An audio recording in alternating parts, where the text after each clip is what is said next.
रूहानी राहें धारावाहिक प्रजापिता ब्रह्मा कुमारी ईश्वरी विश्वविद्यालय, जो कि विश्वविख्यात आध्यात्मिक संस्थान है, के साथ संलग्न उन महान विभूतियों की जीवन गाथा है जिनका संपूर्ण जीवन विश्व को बेहतर बनाने की सेवा में समर्पित है। यह धारावाहिक उन महान योगियों की सेवा में जीवन की झांकी है जो कि इस ईश्वरीय विश्वविद्यालय के आधार स्तंभ है तथा अपने मन वचन कर्म द्वारा जन जन को विश्व एकता एवं विश्व बंधुत्व का संदेश दे रहे हैं।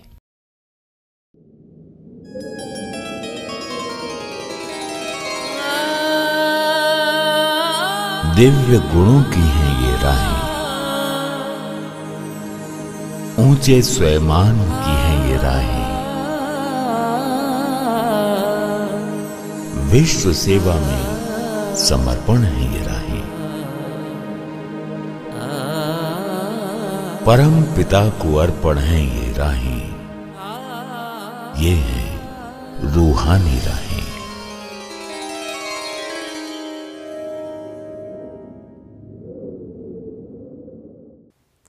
नमस्कार, स्वागत है आपका रूहानी राहें इस कार्यक्रम में, जो आध्यात्मिक जीवन के रंगों से रंगे और उन रंगों में रंगे रूहानी मानवों से आपका परिचय कराता है।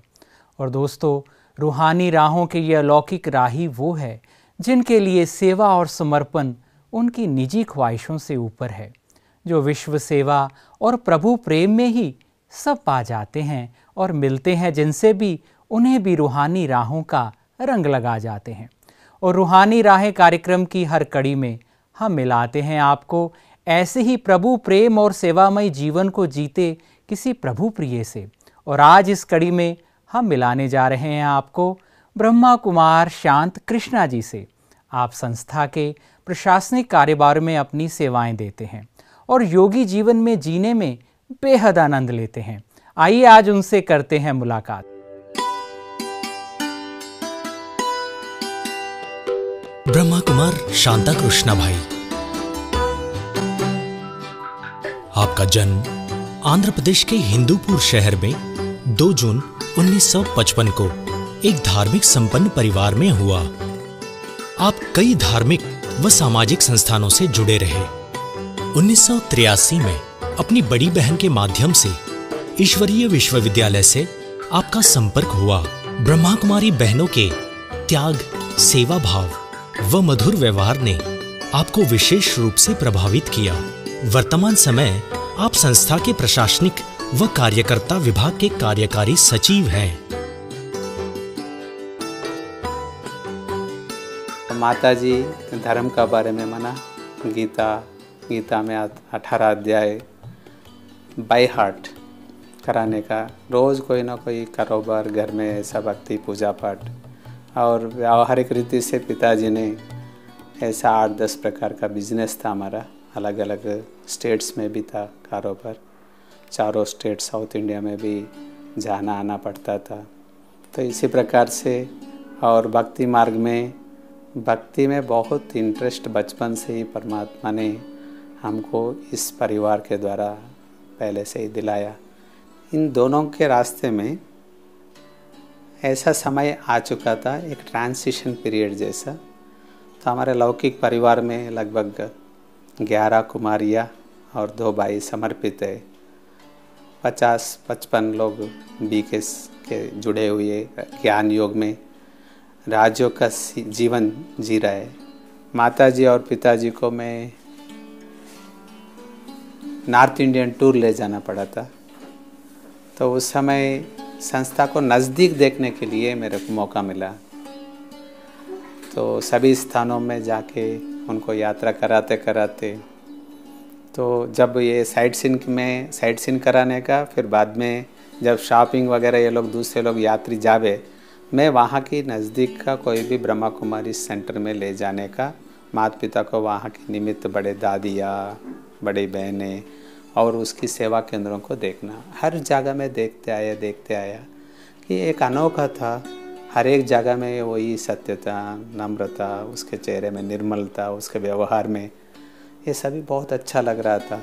1983 23 तारीख अक्टूबर है, तो उस समय लौकिक पिताजी ने अपना पार्थिव शरीर छोड़ा था।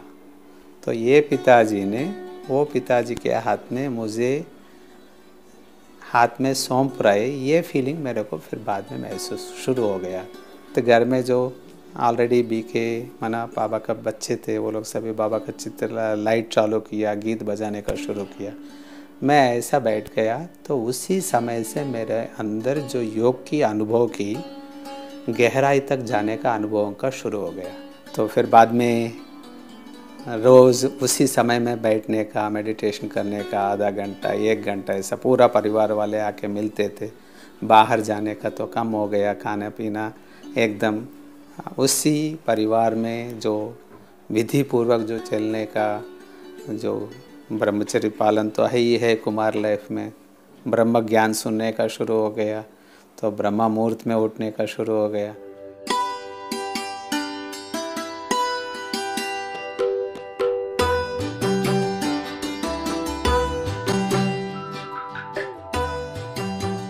अप्रैल 1984 में आप पहली बार मुख्यालय मधुबन आए। यहां आपको परमात्मा मिलन की अद्भुत अनुभूति हुई। यहां के भाई बहनों के निस्वार्थ प्रेम व वरिष्ठ दादियों की पालना से आपका इस दैवी परिवार से अटूट रिश्ता जुड़ गया और इसी भावना ने आपको अपना जीवन संपूर्ण समर्पित करने की प्रेरणा दी। कन्याकुमारी में था, बिजनेस के लिए गए थे, तो वहाँ ऐसा समय आ चुका था कि मैं वहाँ जाके बैठ के मेडिटेशन कर रहा था। मेरे अंदर ही अंदर थोड़ा सा मेरे प्रति नफरत जैसा, मैं सोचा ये क्या हो रहा है। तो परमात्मा माना 1 तारीख में वहाँ बैठा था, 4 तारीख बाबा का अवतरण का दिन था। तो मैं ये सोच रहा हूँ मैं कैसे इंसान हूँ, मुझे मालूम है भगवान 4 तारीख को आने वाला है, तो मैं कैसे इधर बैठ गया। तो कैसे भी मैंने चलना ही है, 30-35 किलोमीटर का दूर सफ़र पैदल करते, सिर पर 40-50 किलो का वजन था, सारा मेरा अटैची वगैरह, गाड़ियाँ नहीं मिल रहा था, एक ऊपर सिर पर रख के रात ही निकल गया था। आखिर वहाँ पहुँचने का, वहाँ पहुँच गया, पांडव भवन में पहुँच गया। अंदर पूरा ब्राह्मण ब्रह्मा वत्स सभी लोग बैठ के तपस्या में बैठे हैं। वो समय आह्वान चल रहा है, तो गीत बज रहा है, सभी योग चल रहा है कि बाबा का अवतरण का समय नज़दीक होते जा रहे हैं। तो मैं पीछे गेट में गया, ऐसे इस तरफ देख के अंदर जा रहा हूँ। सही चलते चलते आगे तक पहुँच गया, तो एक सीट था वहाँ नीचे बैठने का, तो वहाँ बैठ गया। बैठते ही मैं बैठा, तब तुरंत बाबा का अवतरण हो चुका। धीरे धीरे बाबा आँख खोल रहे, तो मुझे ये नज़र ऐसा मिल रहा है कि मैं जैसे जैसे दौड़ के आया, और मैं कहाँ बैठा हूँ मुझे मालूम नहीं था। मैं कहाँ बैठा हूँ, दादी प्रकाशमणि जहाँ बैठी आगे नीचे बैठती थी दादी, उसके पीछे मैं बैठ गया। तो मुझे मालूम नहीं है, मैं दादी के पीछे जाके बैठ गया। तो फिर बाबा ने दृष्टि इतना दादी को दिया, फर्स्ट दादी को देते थे बाबा ने, फिर बाद में बाबा का नज़र मेरे ऊपर आ गया। बस दिल भर गया, एकदम आ रहा है, आंखों से पानी इतना बह रहा है जैसा। फिर बाद में बाबा से इतना प्यार से दृष्टि लेते लेते वहाँ ही बैठ गया। बाबा यही मेरा घर है, यहाँ ही मैं बैठा, तो आपसे मिलने का मौका, इतना चांस मेरे को दिया, बाबा ने इतना सुख दे रहा था। तो ये महसूस था शुरू हो गया। फिर बाद में बाबा ने, उस दिनों में बाबा ने हमको टोली खिलाते थे मुँह में, हम भी बाबा को खिलाया। फिर बाद में बाबा ने पूछा, बच्चे जानते हैं आपका भविष्य? तो मेरे को थोड़ा भारत माना बहुत नशा था। मैंने बताया, हाँ बाबा भारत का भविष्य बहुत उज्जवल है। तो भारत के लिए नहीं, आपका भविष्य जानते हैं, ऐसे बाबा ने पूछा। तो मैं ऐसे ही मतलब लीला मानुष सूत्रधारी कहता है ना बाबा, तो जो देखता है हमको तीनों कालों को देख के, जिस नज़र में वो देख रहा है, हमको उतना नज़र विस्तार में या गहराई में या परफेक्शन में इतना नहीं था अनुभव। तो फिर बाबा ने जो जिस तरीक़ा से हमसे मिल रहा था, मैंने बाबा को देख के दृष्टि लेकर ऐसे ही चुपचाप खड़े हो गया। आपका वर्तमान भी श्रेष्ठ है, भविष्य भी श्रेष्ठ से श्रेष्ठ है, इसी खुशी से आगे बढ़ते चलना।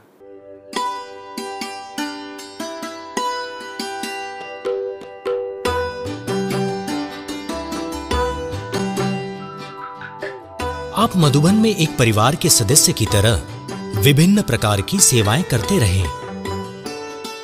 जिसमें मुख्य आपको पांडव भवन के डाइनिंग की सेवा के लिए निमित्त बनाया गया।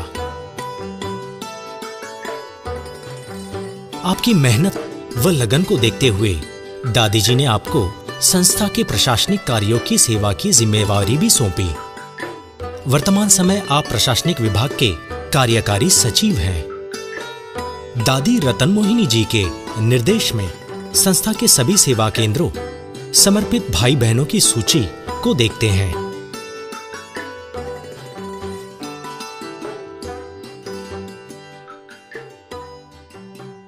ये जीवन जो भी मैं मधुबन में आके लगभग 25 साल से ज़्यादा होते जा रहे, तो अलग अलग डिपार्टमेंट्स में अलग अलग कारोबार में काम करने के लिए, ये काम नहीं है, सेवा है। फिर मेगा प्रोग्राम्स, कहाँ भी मेगा प्रोग्राम चले मैं वहाँ जाने के लिए कोशिश करते थे। बाबा ने उसी चांस देते थे।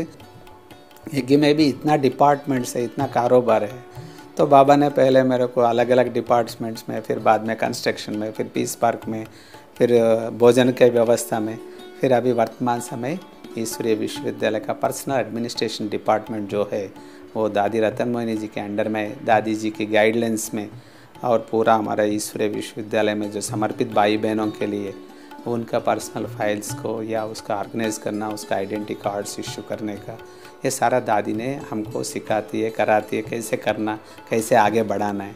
फिर बाद में हर एक एस्टैब्लिशमेंट का कारोबार में, तो हर एक सेंटर को सर्टिफिकेट देने के लिए क्या क्या हमें डॉक्यूमेंटेशन तैयार करना, ये सारा हमारा एक टीम है। टीम के सारा साथ में हम लोग ये कारोबार करते हैं। फिर कारोबार करने के बाद इधर बड़ों का और इधर जो नए को, इस दोनों को ब्रिज कैसे बनना है। हाँ, भले परिस्थिति अलग अलग बातें आते हैं, लेकिन हमें कैसे दीवार नहीं बनना है, ब्रिज बन के, और ये परमपिता परमात्मा का कार्य में हर एक बात में चांस लेके एक चांसलर बन के दूसरों को भी उसी ढंग से एक चांसलर बनाने के लिए बाबा ने मौका दिया।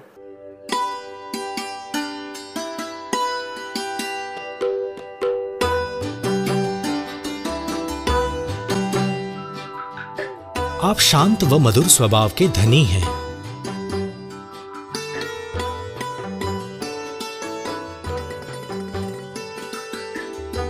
आपको राजयोग में विशेष रुचि है।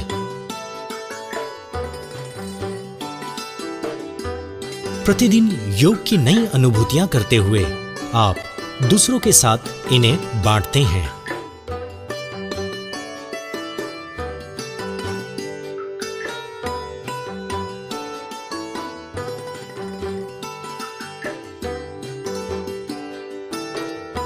कई लोग आध्यात्मिकता को सही ढंग से समझने का और महसूस करने का अंतर होते जा रहे हैं।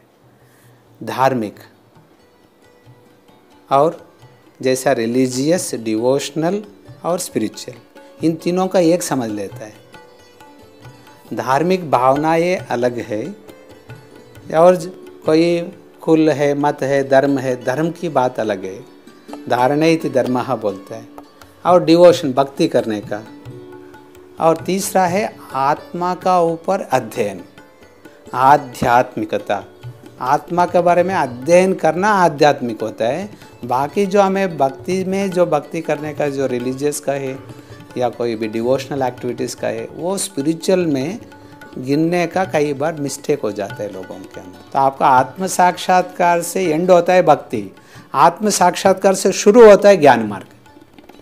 तो यहाँ हमको आध्यात्म माना आत्मा ज्ञान से फिर परमात्मा ज्ञान, आत्मा अनुभूति से फिर परमात्मा अनुभूति। ये अनुभूति के लिए मेडिटेशन क्यों करना, मैं यही सवाल पूछता हूँ लोगों से। मेडिटेशन माना क्यों करते हैं आप लोग, क्यों मेडिटेशन करना है? उसका अगर क्लैरिटी मिल गया, जैसा कोई ना कोई नौकरी करने के टाइम में उसका पैसा मिला, वो क्या करता है पैसे, पहले उनका पुराना कोई भी हिसाब किताब किसी से भी हो, आया मम्मी डैडी कोई उधार लिया, ये भी लिया हो, उसको पहले चुकता करता है। फिर नेक्स्ट क्या करता है, तो फिर उनका जीवन थोड़ा सा सुखमय जीवन बिताने के लिए वो पैसा खर्च करने के लिए इकट्ठा करता है, फिर भविष्य के लिए जमा करता है। तो ये मेडिटेशन में हमें पहले हमारा विक्रम 63 जन्मों से जितना पाप किया उसको चुप्त करने के लिए मेडिटेशन करना है। वर्तमान समय हमारा जीवन आनंदमय सुखमय जीवन बिताना है, अतीन्द्रिय सुख का अनुभव करना है, ये वर्तमान के लिए मेडिटेशन करना है। और भविष्य 21 जन्मों के लिए प्रारब्ध बनाने के लिए हमारा चार्जिंग करना, स्टॉक इकट्ठा करना, ये है मेडिटेशन माना संबंध।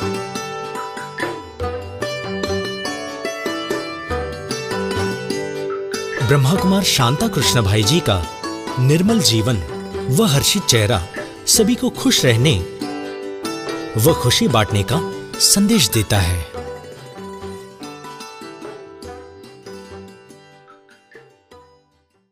आज आपने मुलाकात की अनेक गुणों के धनी ब्रह्मा कुमार शांता कृष्णा जी से। रूहानी राहों पर चलने वालों के पल बड़े सुहाने होते हैं। शिव क्षमा पर फिदा ये परवाने होते हैं, इनके लबों पर, अपने दिल पर उसी का नाम होता है। प्रेम, शांति, ज्ञान, आनंद इनके जीवन का पैगाम होता है। दोस्तों, आप भी कभी रूहानी राहों पर आके देखो, मिलाकर नज़र उससे भी मुस्कुरा कर देखो, बड़ा लुत्फ आएगा जीवन में। कभी रूहानी एहसास पाके देखो। और हमसे मिलना, ये कार्यक्रम देखना भी याद रखिएगा। हम फिर से लेकर आएंगे आपके लिए रूहानी राहें। ओम शांति, नमस्कार।